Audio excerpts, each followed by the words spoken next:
On the note of live action and keeping it in line here, at Comic-Con in San Diego, Screen Rant was interviewing our good friend Cameron Monaghan, who plays Cal Kestis Uh-huh. in Jedi Fallen Order, Yeah. for his new movie Paradise Highway.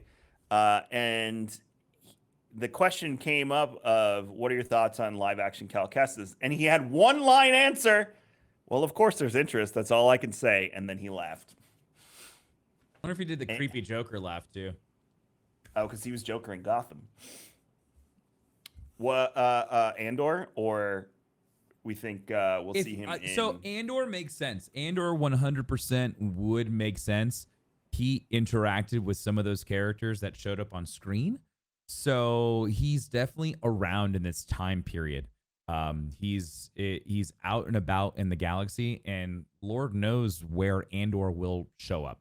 For Obi-Wan, it didn't make sense that it just like it was a very binary It theme. did.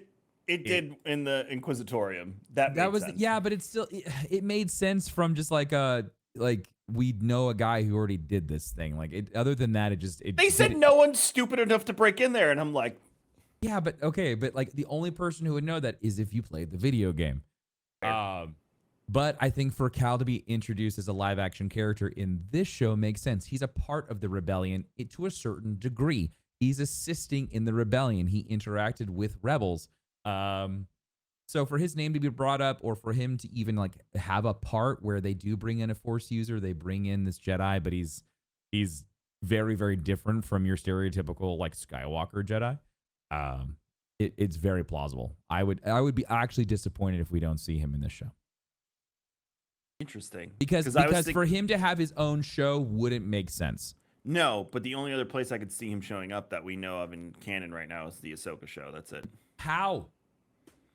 That's it. That's the only other one I can How think does that of. make sense? It makes sense for him to show up in Andor. I'm just saying. Yeah, but in Ahsoka, there's assumptions that have to be made for him to show up. He doesn't die at the end of his journey, and then he wasn't, and somehow he wasn't killed during the yeah, he wasn't I guess he wasn't killed after the Empire was destroyed. Which we don't want to make that assumption. But If he's in also he would be Andor, really old. he'd be 20 years older. But he's already yeah, so he'd be like 40. Almost 50 by that time. How old By is he in real Ahsoka life? time, yeah, he'd be like 45. In real life, he is But 28. but him showing up at Andor makes a ton of sense.